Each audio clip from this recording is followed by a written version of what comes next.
Hey, everybody. PBSE podcast hosts Mark and Steve here with a special message about our revolutionary online recovery program for addict spouses and couples called Dare to Connect.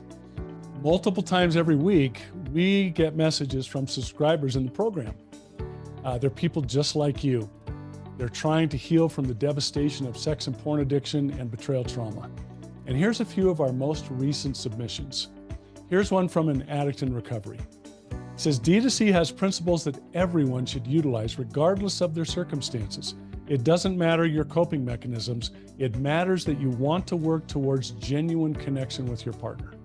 That's awesome. Another testimony from an addict continues on. My wife is just starting out in training as a licensed therapist. Dare to Connect has been far more useful to her than her degree. Wow. The way Mark and Steve apply what they've learned is always so redemptive. D2C has opened doors for my relationship that I thought would be shut forever. Mark and Steve are an incredible resource of information on the subject of sex addiction and betrayal trauma. We could not do this journey without their help. Here's one from a partner who's been with us for nearly a year. I want you both to know that it is because of you guys and D2C that I'm able to be in the place that I am today. I will always be grateful to you both for your feedback and prompt replies to my questions. I can't even come close to putting it into words how valuable my time spent with y'all this past year has been to my life.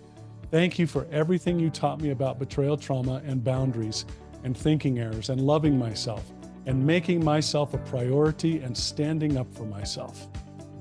Love that submission. And then as we close out here today, guys, one more account from another addict in recovery. I wish I had a platform like this 14 years ago where I could have learned and done the hard work of recovery before I had done all this damage to myself and to my spouse. And to be candid with all of you, that's exactly why we created Dare to Connect. Mark and I found ourselves in that place. Messages like these and the others like them, they're what Dare to Connect really is all about, guys, and why Mark and I do what we do. Whether you're an addict or a partner of an addict, and no matter where you find yourself in the recovery process, Dare to Connect can take you to the next level. Don't wait another day to catapult your recovery forward. Today is your day for change. Visit us at daretoconnectnow.com to pick up your free 2-week trial of Dare to Connect today.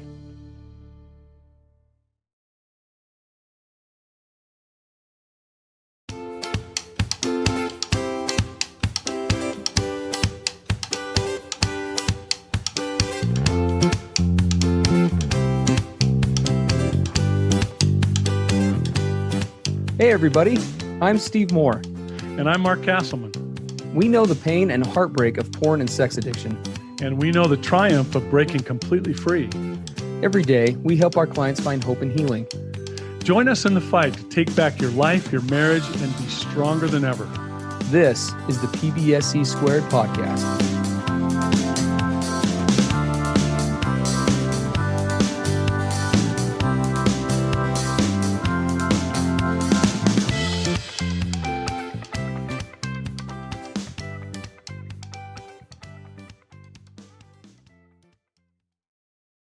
Welcome, everybody, to another episode of the PBSE podcast. Steve Moore and Mark Castleman here today with episode 328. He says he chooses me.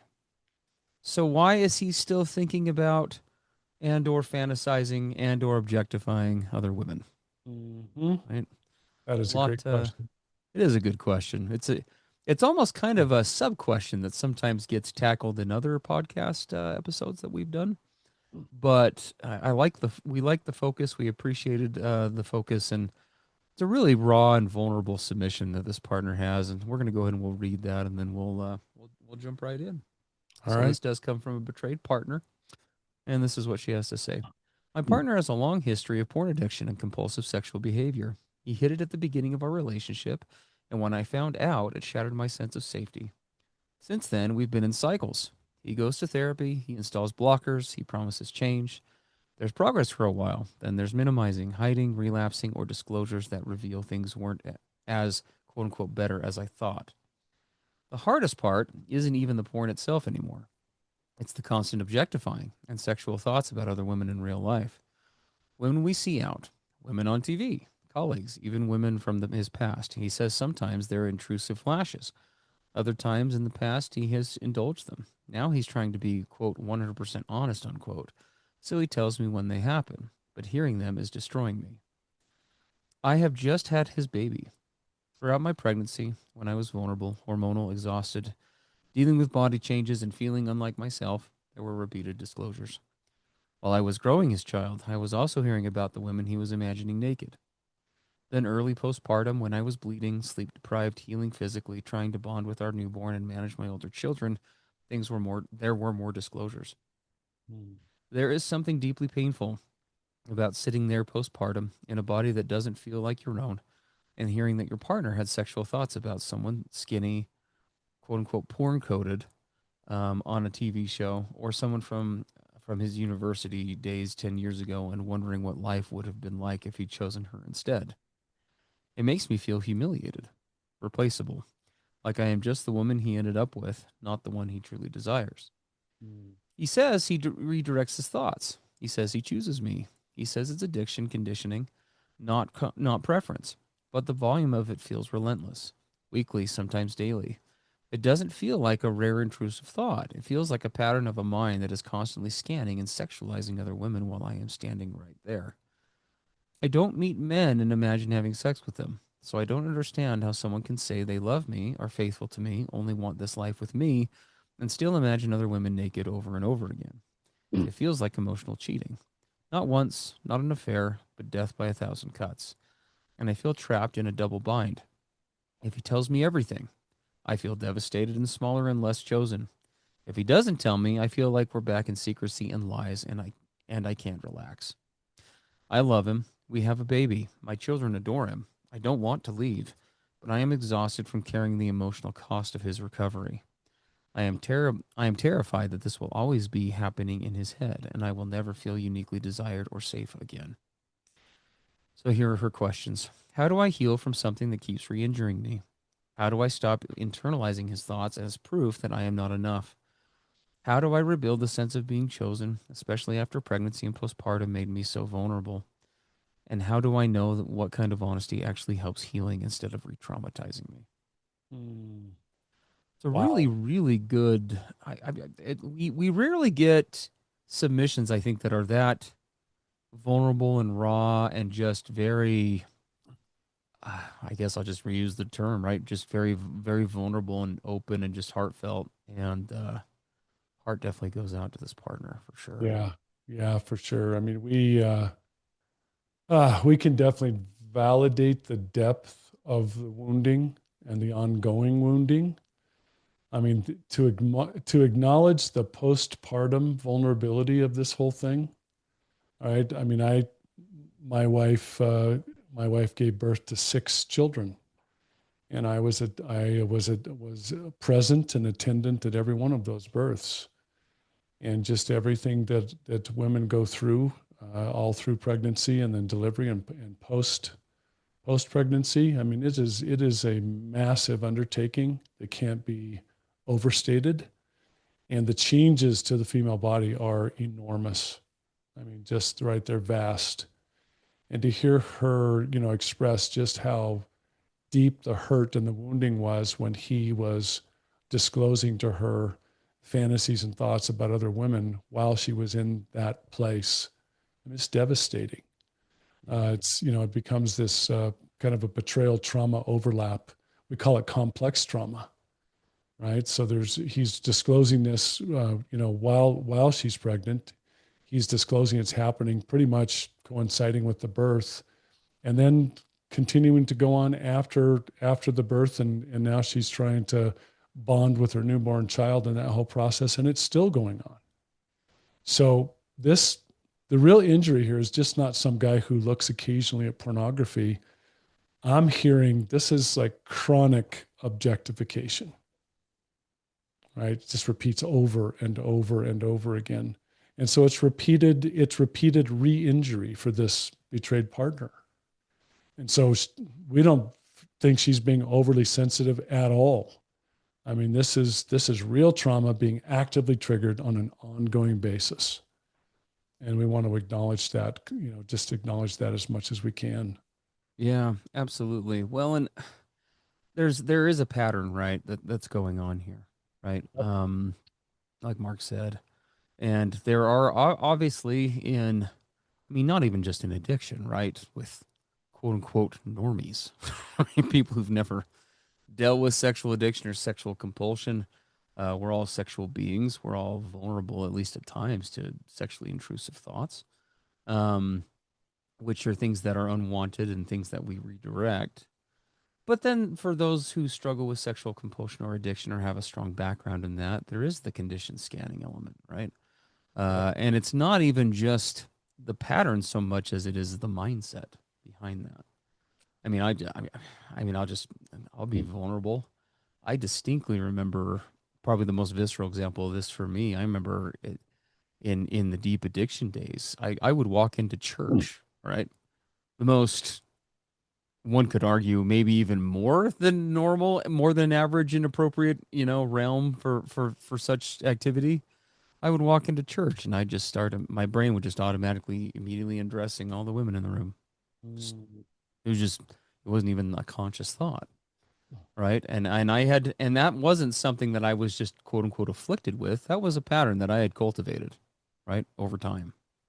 Um, and frequency when it comes to the pattern and the process for an addict matters, but when it comes to the effect and the impact, especially when you form factor it in with what is being disclosed and how, and we're going to be talking about that, when that happens on the daily, if not the weekly, if not the daily, right?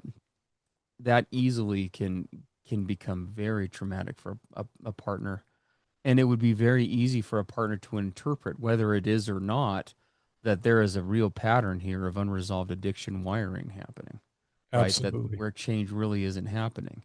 Now, is that always the case? Not necessarily. And we're going to talk about that because there is the element of the disclosure pattern that's going on here too that we need to address. But it makes perfect sense why a partner who is engaging in a pattern of disclosure with her husband, the way that it's sounding, and we're going to talk about that in a second, paired with the frequency of these, the intrusiveness, and possibly the delivery of it as well, why she would easily assume that if that is not in fact fully the case. And either way, the methodology behind how this is being done in this partnership is clearly not helpful No. and is counterintuitive to what is probably at least good intentions on the part of the partner, certainly, if not as well as on the part of the addict. So, Well, um, and it's very easy to see how this absolutely would be felt by her to be emotional cheating at yeah. the least, right? And of course, entering into the realm of infidelity. And that's something, that's something with regard to intention and all the other lots and lots of aspects that we've talked about for the addict to work out in his own mind, his own tension, intention, et cetera.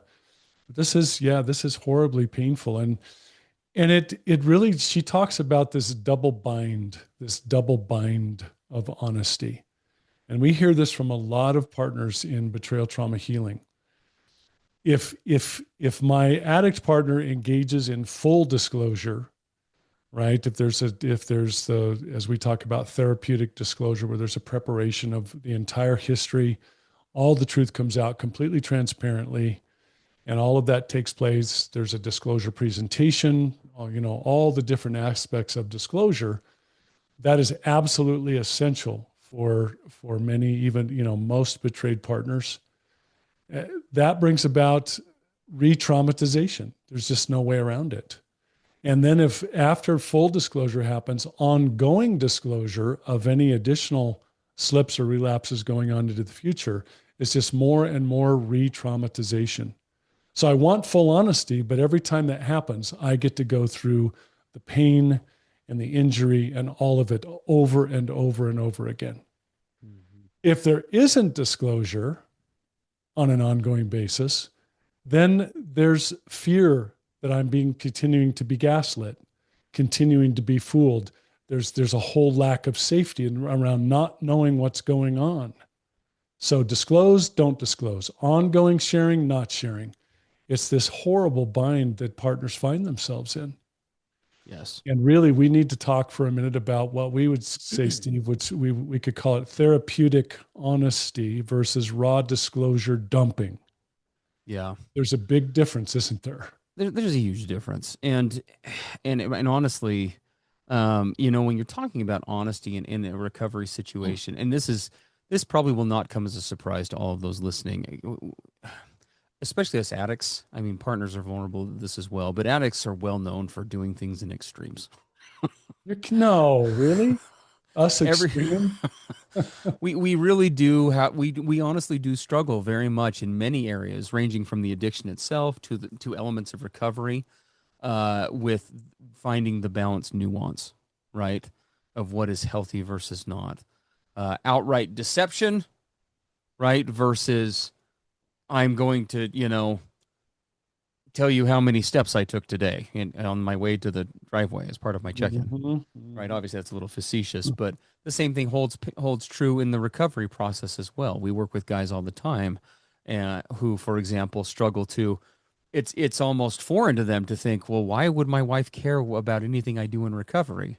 Versus we have other guys. I mean, in fact, in today's addict session, for example, we were talking about mindfulness on our Dare to Connect program for addict spouses and couples, and we were addressing this very thing. We work with many guys, for example, who really struggle with mindfulness and struggle to even cultivate it, much less share it with their partners.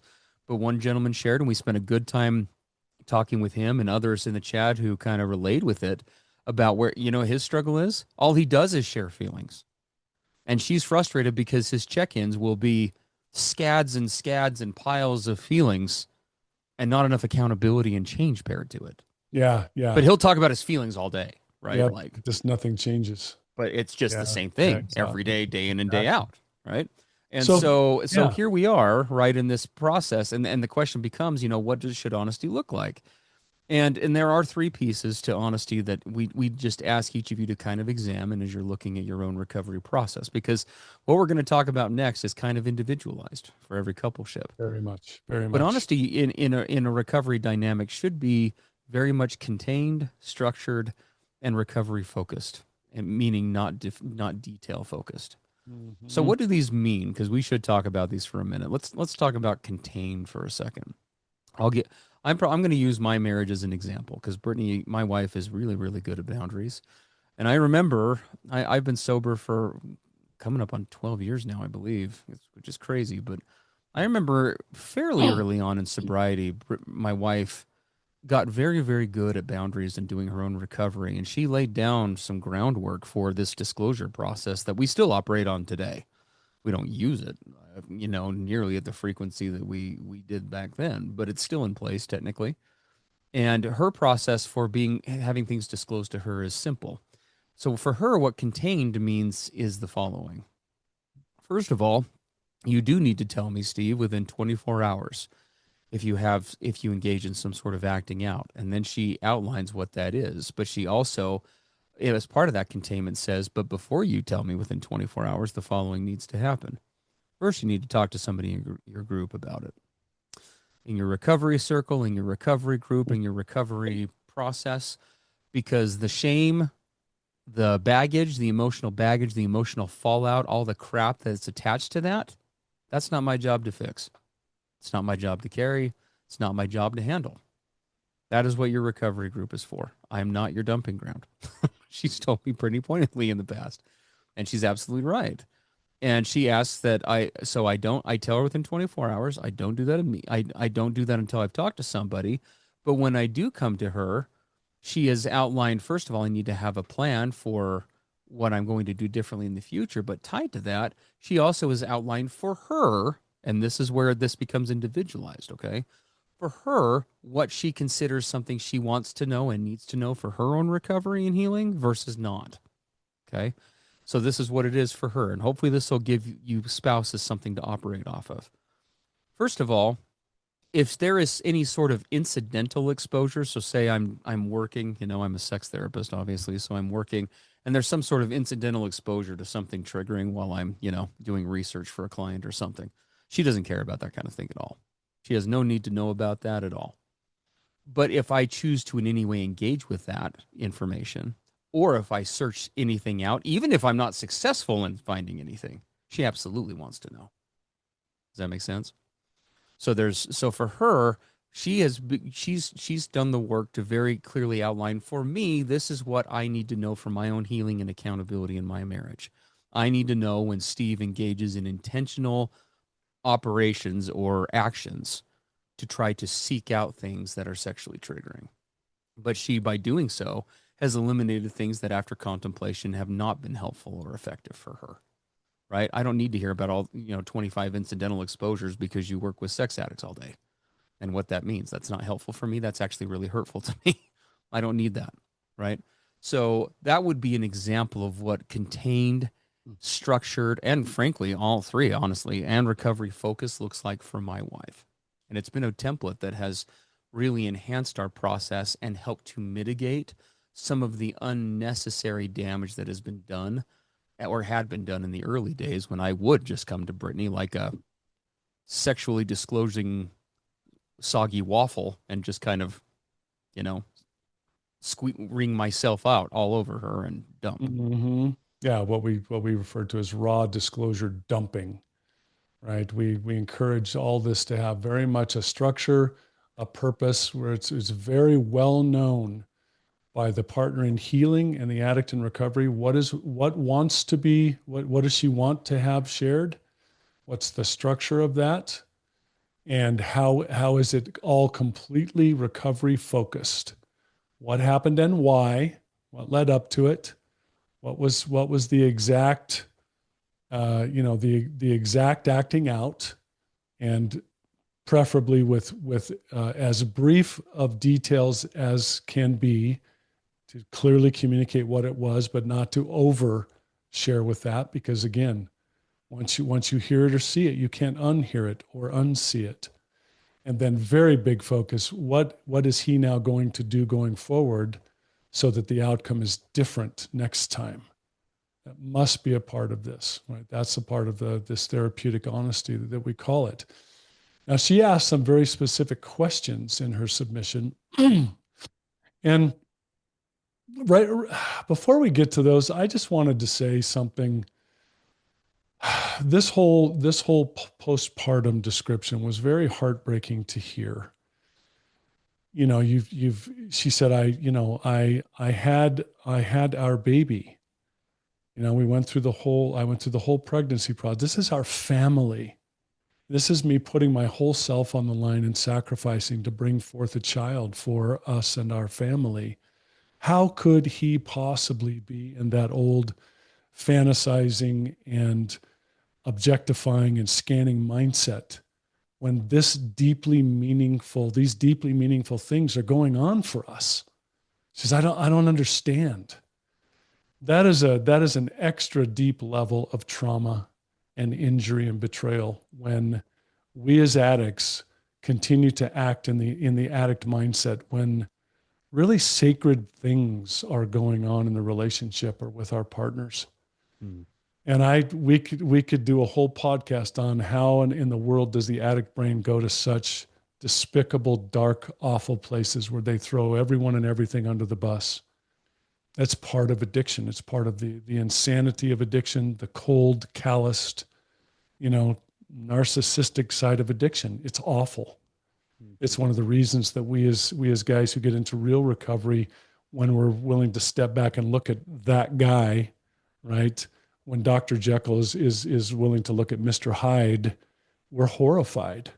We're horrified, and that's when we start to get ready to really bring about change, because we don't want to be that awful guy anymore, right? That could be that cold and that calloused in these sacred situations. So we just want to acknowledge it's impossible for a betrayed partner to comprehend that such things are possible. We as addicts, it's hard for us to comprehend at times how we could even go there, but it's all about acknowledging that, owning it, taking accountability, and moving forward, right? So she asked, how do I heal? How do I heal if this keeps happening? And we need to talk real quick, Steve. What does healing require for a betrayed partner? There's a lot of things, but we could just give a couple of basics in this short podcast. one of the first, both Steve and I are trained in Dr. Minwala's program. One of the things he talks about that must be true is there has to be stabilization first. The acting out on the part of the addict must diminish in frequency, in duration, right? It has to get to the place where it is stopping. The re-injuring has to stop, or no healing can take place. Imagine you have a big gash on your arm and you've taken care of it and you've sewed it up and it's healing really nicely and the bandage is over it, and someone keeps coming and ripping all that off and tearing that wound open. And now they're saying, why won't you heal? Why won't you heal? Stabilization on the part of the addict has to be top priority. He has got to do his hard work, whatever it takes, to begin to cease this acting out, to keep re-injuring and re-wounding her. Now, from the submission that we received, it's difficult to tell what is truly fully going on here. And what I mean by that is he actually, because we work with couples all the time, Mark and I, in our clinics, and there are some variables at play here that, you can only get so much through a podcast submission, right? True. Hey, everybody, PBSE podcast hosts Mark and Steve here with a special message about our revolutionary online recovery program for addict spouses and couples called Dare to Connect. Multiple times every week, we get messages from subscribers in the program. They're people just like you. They're trying to heal from the devastation of sex and porn addiction and betrayal trauma. And here's a few of our most recent submissions. Here's one from an addict in recovery. It says, D2C has principles that everyone should utilize regardless of their circumstances. It doesn't matter your coping mechanisms. It matters that you want to work towards genuine connection with your partner. That's awesome. Another testimony from an addict continues on. My wife is just starting out in training as a licensed therapist. Dare to Connect has been far more useful to her than her degree. Wow. The way Mark and Steve apply what they've learned is always so redemptive. D2C has opened doors for my relationship that I thought would be shut forever. Mark and Steve are an incredible resource of information on the subject of sex addiction and betrayal trauma. We could not do this journey without their help. Here's one from a partner who's been with us for nearly a year. I want you both to know that it is because of you guys and D2C that I'm able to be in the place that I am today.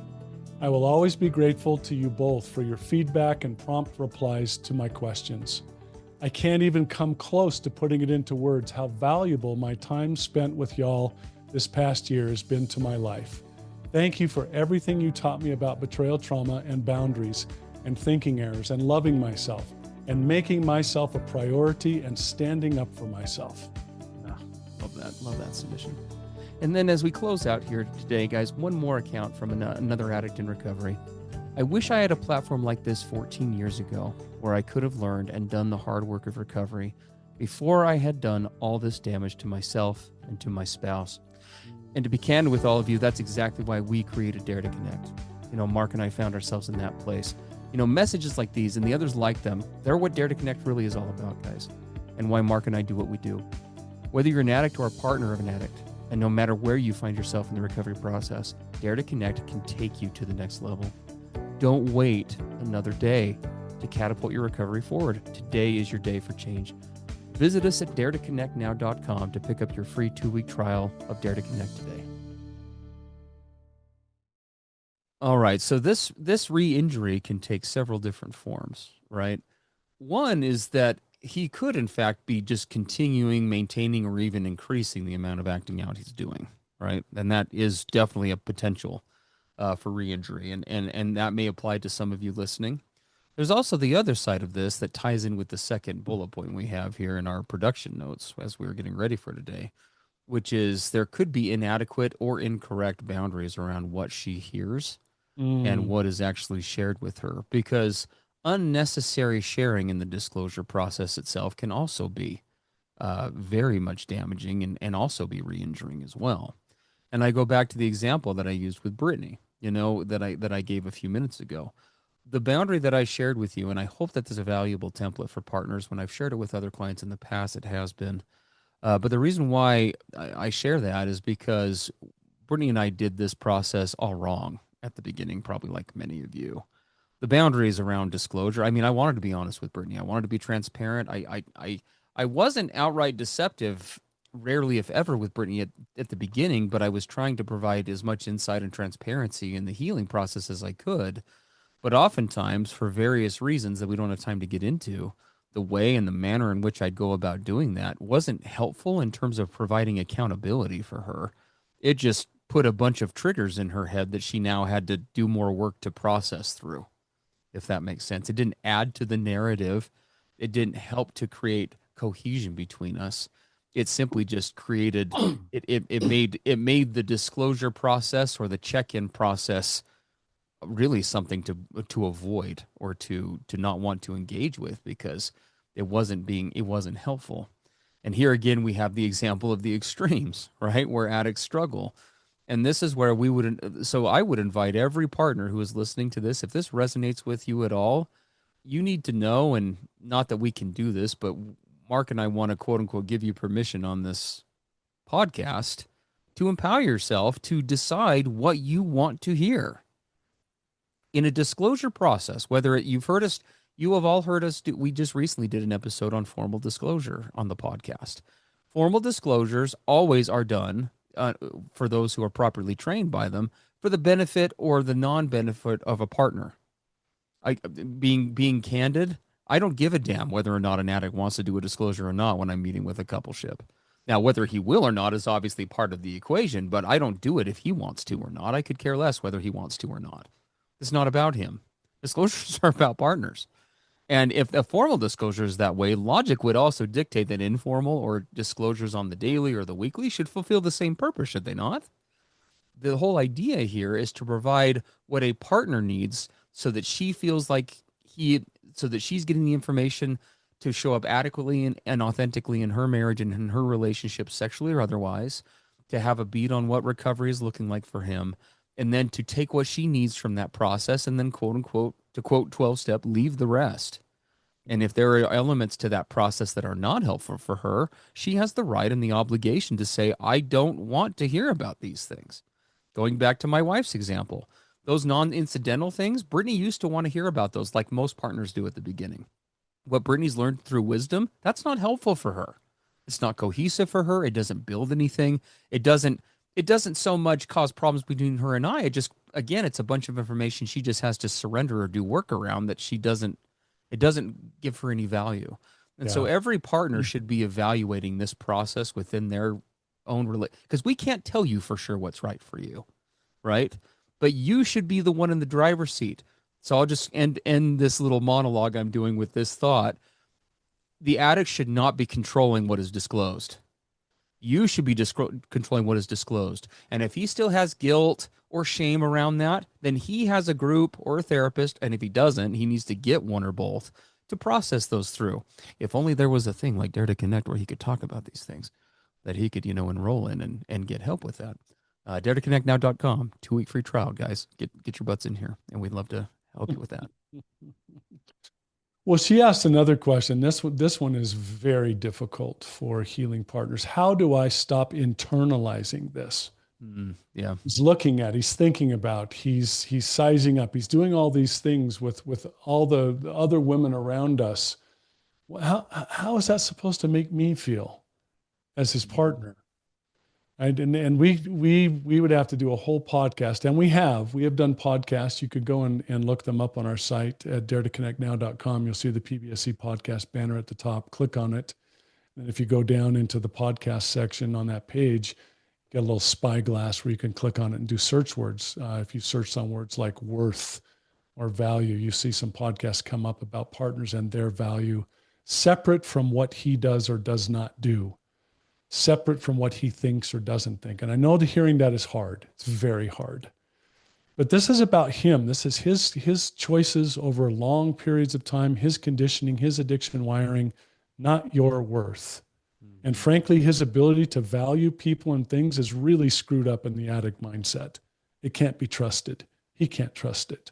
He has to learn how to value people, once again, starting with himself, by the way, and learn what it means to see whole people instead of pieces and parts. So it's all about his issue, right? His brain patterns are about his past, not your current value. And we encourage all partners listening, go find other people to build you up and affirm you that doesn't require him to be the one solely responsible for that. You go find your worth and your value in all kinds of healthy places so that you can build yourself up and be built up so that you have resilience when it comes to his issues, right? And kind of tied to that is our second question, how do I feel chosen again? There are some things that all the addicts in recovery listening, if you want your partner to feel chosen again by you, there's some things that must take place. One of those, how many times have we talk about this, Steve? My wife used to call it talk is cheap, show me. Consistent action over time with addicts in recovery. Consistent, consistent, consistent, day in and day out, right? Don't just talk, do. Emotional presence with her, being able to be in the moment with your betrayed partner, to lean in when she expresses hard feelings, when you get uncomfortable or shamed or angry or resistant, you learn how to stay emotionally present. You learn how to lead out and lean in with that. And then you learn how to engage. And I love this phrase, Steve. Addicts in recovery learn how to engage in what? Protective behaviors. Yes. Behaviors on my part as an addict that create a protective, I'm fighting for you, I see you, I choose you environment for my betrayed partner. Protective behaviors, not just verbal reassurance. Yes. And that brings up a great point. We actually had done it. We did kind of a cool module again in Dare to Connect last week about this. There is when it comes to check-ins or the check-in or the accountability process between partners in this process, one thing that Mark and I see, there is a pretty disturbing trend, even with couples who are being guided by well-trained therapists. Too often check-ins become about, they become too sobriety or damage focused, meaning, okay, where's the shit? Where's the poop, Right. for lack of a better term, right? Let's talk about all the things that are going wrong. Now, is that an important part of a check? Absolutely. Accountability is critical in a check-in. But you know what should be happening in a check-in as well? How are we fighting for each other? What's working? Where are the victories? Right? For all the partners listening, when was the last time your addict didn't just share with you like a list of here are all the ways in which I hurt you this week or didn't hurt you versus here are the ways in which I actually chose you. Here are the ways in which I proactively engage with my recovery. Here are insights that I gained from the guys intensive that I went to last weekend, or my 12-step meeting on Friday. Or you know what? My session with my therapist, man, it was rough. And let me tell you why. And I walked out of it with this one thing. I want you to know this is something new I'm trying in my recovery. You guys see where we're going with this? Too often it is about accountability from the negative perspective. May we vocally and passionately invite all of you listening to consider where can we inject the positive accountability perspective in this The as well. positive. Oh, yeah, that along with it. And she, and of course, a big main theme of this episode from her submission is what kind of honesty actually helps. Mm. And we've talked quite a bit about that already in this episode, but let's just go over like a healthy structure. Steve and I will tell you from 20 plus years of doing this with thousands of people all over the planet, play by play disclosures, we have never found them to be helpful or healthy. Detailed, minute little details, play by play about what's going on in his head or all the different things. We have just found that those don't bring the outcomes that healing partners often hope for. They often will say to us, "What, Steve? I wish I hadn't asked about that, or I wish he hadn't shared all those little teeny tiny details." So we want to get to the place where we, as we said, therapeutic honesty, the use of daily check-ins, and that those have a structure. If at all possible, therapist guided, helping you to learn how to do them. Come on over to Dare to Connect. We have a really awesome D2C Vault video about couples check-ins with great guidance on that. Recovery reporting back in, recovery accountability. Hey, here's briefly what happened today. Here's what led up to it. Here's my plan and the steps I'm implementing right now to work on that, to create an environment of safety for you, to engage in protective behaviors, right? Focus on here's what I did as an addict in recovery to respond, not all the gory details about what I thought. Yes. What did I do to respond? Right? That's the kind of honesty that helps. Because he wants to move into an accountability place. I had a thought. Here's how I recognized it, shifted into a place where I fought for and protected us. Here's how I'm training myself to be able to respond to these old thought patterns and old triggers in a different way. Here's how I'm reducing the frequency over time of how often this runs away in my head, right? Continuing to disclose every thought without this structured and filtered process is just ongoing harm, Mm. right? No, 100%. I don't know what I would even add to that, right? Hopefully you guys are all seeing how this can really change the dynamic about this interaction between coupleships when it comes to disclosure, right? Too often this process breaks down and is missing parts that we've talked about today, or becomes too emphasized on one piece versus another. And Yeah. too many partners, and we may be inferring a little bit from this, but it seems like an educated inference.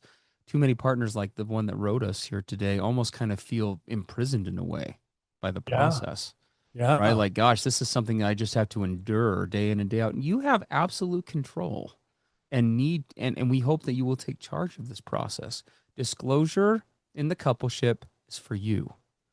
Anything beyond what you feel is helpful or useful or beneficial for you should be redirected to his recovery circle. That's what they should be there for. That's Yeah. why he needs one. Yeah. And as partners in healing, you get to set the boundaries. And Absolutely. for example, I don't want or need to hear every thought you're having, but I do need safety. I do need to hear about the behaviors that bring protection and how you're fighting for us. I need to know about those. I don't need exposure. I need safety. Mm-hmm. And what does that look like? Here's what I do want to know, and here's all the rest that goes along with that, right? Because what's the priority here for partners listening? Your healing is prioritized, not carrying his recovery for him. You're You, not responsible for managing his mind. no, and if the check-in process has become that for you partners, that is the ultimate litmus test that you need to change that today, Yep. because that's not your job. We have many podcast episodes we've done on this. You should never be his confessor, his absolver, and his savior. That's not your job. Mm-mm. If you are fulfilling any of those roles, that is a problem, and that needs to shift. Yeah. Okay, so you didn't Well, cause it. You can't change it. You do have to do your work, but you definitely don't need to do his. yeah, yeah. So We appreciate this partner that reached out, and every one of you partners listening. We can only begin to imagine just the valiant, crazy, amazing work that you all do each and every day. Just that you're listening to this podcast, just that you're hanging in with your relationships. It's absolutely remarkable. We admire you. We care about you. You amaze us every single day. And absolutely. it's just such a privilege to do this with you. If you like what you hear here, guys, if you like what you hear here, that sounds weird. If you like what you've heard today on the BBSC podcast, guys, you'll love Dare to Connect. It's a no-brainer.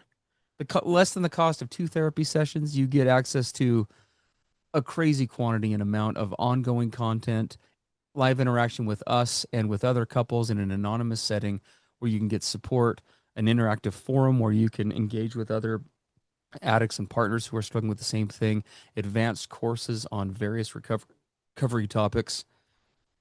I'll stop short of saying if you're not doing D2C, you're doing your recovery wrong. That sounds a little inauthentic. But this is the program Mark and I wish we'd had. We got here, and we're really grateful we got here. We could have gotten here a lot quicker with something like Dare to Connect. And Without, that's the honest to God yeah, truth. that's for Come sure. join us at daretoconnectnow.com. Grab a 2-week free trial and come join us. We'd love to have you here, daretoconnectnow.com. If you would like to send in a submission to the podcast, as always, same website, daretoconnectnow.com. Click at the PBC podcast logo up at the top. Do not email us directly. We had someone do that this week. We don't take direct emails that way. So you need to click on the PBC podcast link. Go scroll down to the bottom. There's a contact form there where you can submit your questions for consideration for the podcast. Yeah. All right. All right. Hey, take care, everybody, and we'll catch you on the next PBSE podcast. All right. Bye-bye. Everything expressed on the PBSE podcast are the opinions of the hosts and the participants and is for informational and educational purposes only. This podcast should not be considered mental health therapy or as a substitute thereof. It is strongly recommended that you seek out the clinical guidance of an individual qualified mental health professional. If you're experiencing thoughts of suicide, self-harm, or a desire to harm others, please dial 911 or go to your nearest emergency room.